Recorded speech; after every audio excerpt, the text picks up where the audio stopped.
As the final transmission crackled through the speakers, Captain Leah Sanders felt a cold dread settle in her chest. "We've lost contact with Earth," came the voice of her second-in-command, Alan. "We're officially alone." The spaceship Icarus was drifting through the endless black of space, light years away from home. What had been a routine mission to study a distant planet had turned into a nightmare. One by one, the communication systems failed. First, static, then silence. Now the crew had no way of reaching anyone beyond their ship. "Any chance it's just interference?" Leah asked, though she already knew the answer. Alan shook his head grimly. "I've run every diagnostic. Nothing's wrong with our systems. It's like they just cut us off." Leah's mind raced. They were halfway through a 10-year mission, with another 5 to go before returning to Earth. No contact meant no updates, no guidance, and worst of all, no help.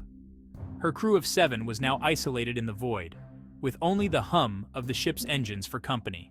"Gather everyone in the command room," Leah ordered, standing up from her seat. "We need to figure out our next move." As she left the cockpit, a shiver ran down her spine. There had been something odd about the last message they'd received. It hadn't come from Earth's Central Command, but from a small relay station near one of Jupiter's moons. The voice on the other end had been distorted, urgent, repeating the same cryptic phrase over and over. "Don't trust it. It's not what you think." She had brushed it off at the time as a glitch in the system, but now it gnawed at her. What had the message meant? And more importantly, why had they lost contact right after? In the command room, the rest of the crew was already assembled. Alan, Dr. Tess Morgan, the mission's lead scientist, and the engineers, Mark and Lila. Their faces reflected the same unease that Leah felt. "All right, listen up," Leah began, her voice steady despite the growing tension. "We've lost all communication with Earth. We don't know why, and we don't know if it's permanent. But we can't panic.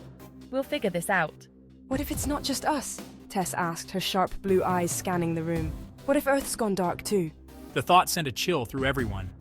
The idea that something catastrophic had happened on Earth, severing them from the entire human race, was too terrifying to consider. Leah shook her head. "We can't jump to conclusions. For now, we need to focus on the ship.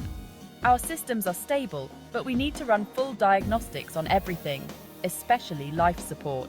I've already run a preliminary check. The engines are fine, but the power output's been fluctuating in weird ways. Almost like something's drawing more energy than usual, but I can't pinpoint where it's going. A sudden faint noise interrupted their discussion, a soft rhythmic tapping echoing through the walls of the ship. The crew fell silent, listening. "What the hell is that?" Lila whispered, her face pale. Leah frowned. "Could be a loose panel, or something in the ventilation." Tess shook her head. "No, that's too regular. It sounds deliberate." The tapping continued, growing louder. It was coming from the lower deck where the cargo hold was located. Leah's stomach churned. No one had been down there since they'd left the last refueling station. What could be causing it? "We'll check it out," Leah said, trying to keep her voice calm. "Alan, Mark, you're with me. Tess, Lila, stay here and monitor the systems." Armed with flashlights, the 3 of them descended to the lower deck. The air grew colder as they approached the cargo hold, the tapping now a steady, hollow sound that echoed through the metal walls. Leah's pulse quickened. Something felt deeply wrong. They reached the door to the hold and Mark hesitated, his hand hovering over the control panel. Are we sure we want to open this? He asked, his voice tense. "We don't have a choice." Leah nodded, though her hands trembled slightly. The door slid open with a soft hiss, revealing the dark, cavernous space beyond. Stacks of crates lined the walls, casting long shadows in the dim light. The tapping had stopped. "Check the perimeter."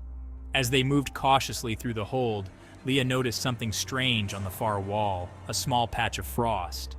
In the middle of deep space, the ship's temperature was tightly regulated. Frost wasn't possible. She stepped closer, her flashlight flickering slightly. The frost spread in a perfect circle, as if something had pressed against the wall from the outside. But that was impossible. "Captain, over here." Alan's voice broke through her thoughts. She rushed over to where he was standing, near one of the larger crates. The crate had been pried open, its contents scattered across the floor. Among them, something metallic gleamed in the faint light. Leah bent down to examine it, her heart skipping a beat.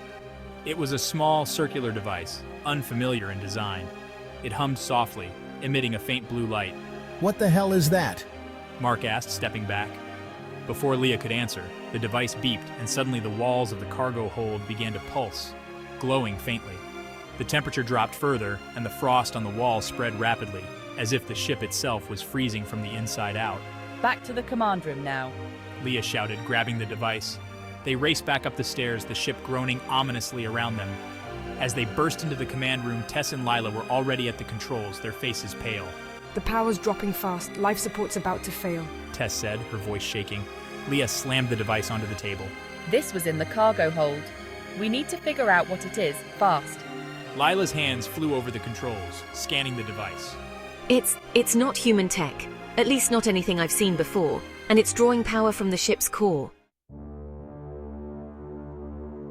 A horrible realization dawned on Leah. That message. Don't trust it. It wasn't a warning about something outside the ship. It was about something on the ship. The lights flickered, and the hum of the engines grew weaker. They weren't just cut off from Earth. Something had boarded their ship, something alien, hidden in their cargo all along. And now it was awake.